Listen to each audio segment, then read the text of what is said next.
This franchise has many beloved moments inside of it, such as from Ezio first picking up his assassin robes, and also being able to tug it out with Catalina, and other memorable moments. So today, I decided to pick what is the best sequence from every single game. Also, I'm not going to be including the RPG trilogy, mostly because they don't have any sequences in them. They only have like a bunch of missions, that's it. And also, I will not be including a Mirage because I still haven't played it to this day. Yes, I know. It's been like what, 5-6 months? I don't even know. I still haven't got it. I know, it's crazy. Quick disclosure. This is my opinion. If you disagree with me, then keep yourselves. Now, before we start, I would really appreciate it if you would subscribe to the channel, as I am trying to reach a couple subs. Anyway, let's begin. So starting off with the main entry is AC1. Now with AC1, most of the sequences were pretty much the same, but just with different assassination targets. So it was pretty easy to choose which one was the best, and that was sequence 7. I mean, it was very different from the other sequences, from the, just gather information, then assassinate a target, and then turn to the bureau, and Jesus Christ. As you actually got some storytelling to it. And also the biggest plot twist in this probably the whole entire franchise, with Al-Mualim being actually a villain. It's crazy. This guy that we were meant to look up to, our mentor, he became the villain at the end. And the funny thing is, if Altair lost this fight, then that means that none of the other games would have ever happened. That anything after AC1, well, it will be gone. Because Altair cannot spread the message of the assassins to the other nations. And the boss fight itself was actually quite difficult, because you were at 1 HP until you actually faced him. But you had to be careful like right at the beginning to not get hit, because one shot, dead. And at the end, we see all the locations of the pieces of Eden, with Al-Mualim's death scene as well. Still seeing his greed on wanting the apple and wanting to create a gold piece by literally mind controlling everyone. And Altair saying like he has to destroy it, but the second he comes in contact with it, you just cannot do it. As I'm guessing the apple willpower is just too strong and just overtake Altair's mind, I guess. As if you know in the later games, he kind of becomes obsessed with the apple and wanted to gain even more knowledge from it, which eventually led him to be all alone, and was also able to create the hidden gun, the poison dart, everything for Ezio to use later in like 200 years time. And it's really cool how they have connected Altair's story with Ezio's through his advancements and his knowledge of what the apple has told him. Anyway, up next is AC2, undoubtedly one of the best in the franchise. We have, for me, as Sequence 1. Now, the reason I picked Sequence 1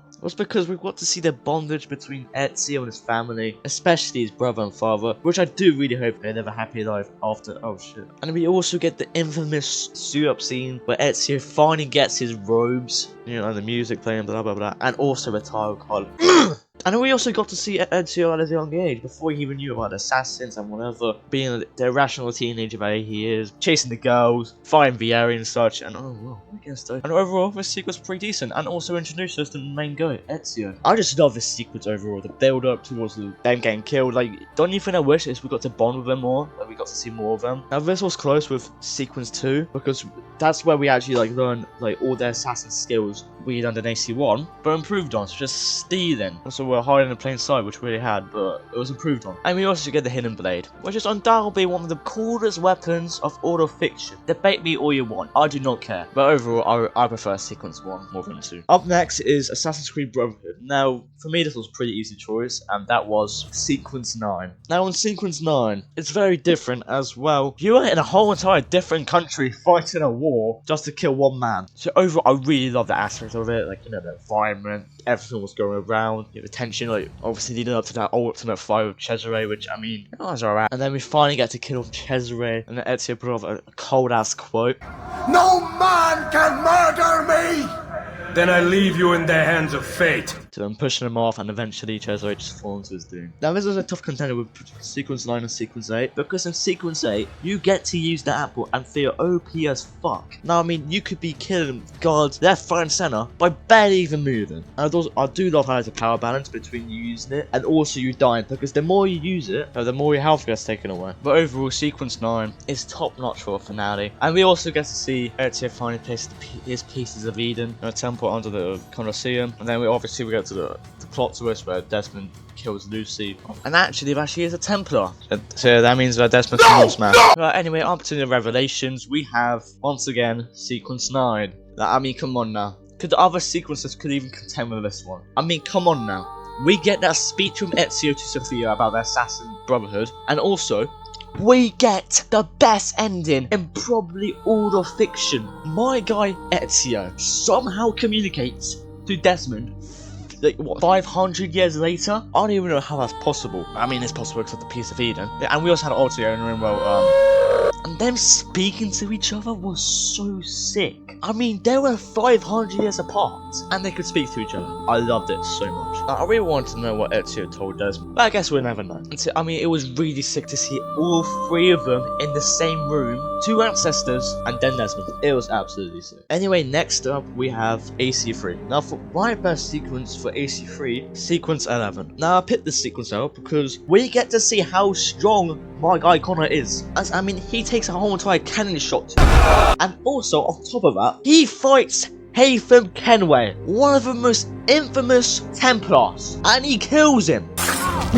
Does that not say enough to you that Connor is literally unstoppable? Man, fuck! Like, it's actually insane how you got hit by a managed to stand up still and also defeat one of the greatest Templars of all time. You have to have some intense durability for that. And yeah, he pulls it off like a beast. I mean, it kind of sucks that Haytham died. But it did suck that Haytham died. I wish we got to see him more Connor bond more really, but I mean, Assassin Templars, what do you expect? Anyway, up next we have Liberation. Now for me, the best sequence for Liberation was sequence 8, where we got to play as Connor himself, and he had got mentioned in the story, and it was so sick to see 2 mainline assassin protagonists in the same place. It was, I mean, overall Liberation was, well, it was kind of ass, the storytelling, but sequence 8 redeemed itself with letting us play as Connor himself. I mean, this whole entire sequence is being carried by just Connor himself, just making an appearance. If he didn't appear, then I genuinely would not know what to pick for Liberation. If Connor appears, majestic. Anyway, on to Black Flag. I have picked sequence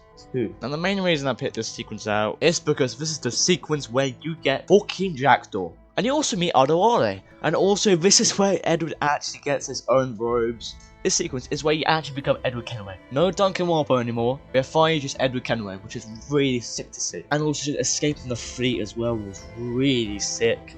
You see all these big ships after us, like waves and also like tornadoes as well, which made it even more intense, and I loved it so much. And you can also see Edward's greed as well. As my man got a couple shillings and he said, nah, come back for our booty. And so he decides to murder everyone in this palace just to get kidnapped. So next up we have Freedom Cry. Now the sequence I picked for this one was sequence 8. Now this is a sequence where you have to free all the people trapped in the boat, which was kind of horrifying to actually try to free all the slaves, but unfortunately the boat is sinking. You do not have much time left to save all of them. And so the boat sinks before you can even get to them, and well, once you are escaping, it's actually really horrific. Due to seeing all of them, like, most of them still in chains and just screaming for their life. Meanwhile, Adewale is just parkouring, trying to get out. You just hear all these terrific screams, all these people just hanging on to their lives. It's actually crazy. Now, up next, Assassin's Creed Rogue. The sequence which I picked out for this was Sequence 2. Now, Sequence 2 offered us the destruction of Lisbon and also Shay's motive on, well, betraying assassins. Lisbon getting destroyed was so sick. Also, the intense action of us trying to escape Lisbon, and fuck's sake. Yeah, once Shay escapes, Achilles has a lot to answer for, that's for sure. And when we see Shay's outburst on Achilles and how he has killed innocent people, and none of the assassins believed him. None of them. Now, this really does show that the assassins in this time period were pretty fucking corrupt, as they did not even care about their lives on innocent, which is also one of the tenets of the creed.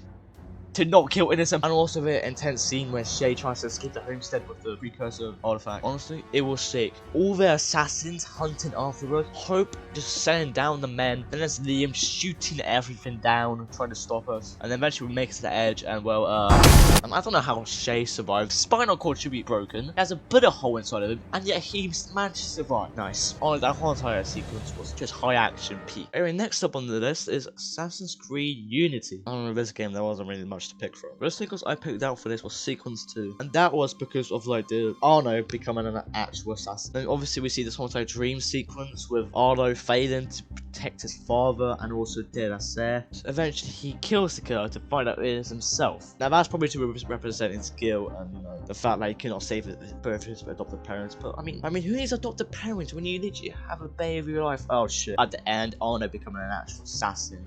On the door instead. That's just an assassin. Yeah, So for Assassin's Creed Syndicate, I decided to pick out Sequence 8. Now in Sequence 8, we get introduced to Maxwell Roth, who is kind of like Jacob in the matter, except he's way worse. Like, we see someone who finally understands Jacob, but they actually work together to take down Starrett. As the sequence goes on, Jacob finally realizes that, oh shit, this guy's fucking nuts. I need to stop him. And so eventually we head to the theater, which, oh, I loved how he burns down the whole entire theater. It just shows how crazy he is. We'll do anything. Just get his little boy Jacob out. Now, we kill him, and then we go through this one-time sequence. What the fuck are you doing? Anyway, that's it from my best sequences from every Assassin's Creed. Now, let me know in the comments if you disagree with this and you think there's actually a better sequence than this. Because I don't actually really know you guys' opinions on this. Like, what's the best sequence from every single Assassin's Creed? Anyway, if you enjoy this, please subscribe and like. Really help me out a lot, as I need to feed my starving children of 5. Anyway, I'll see you guys later. Peace out.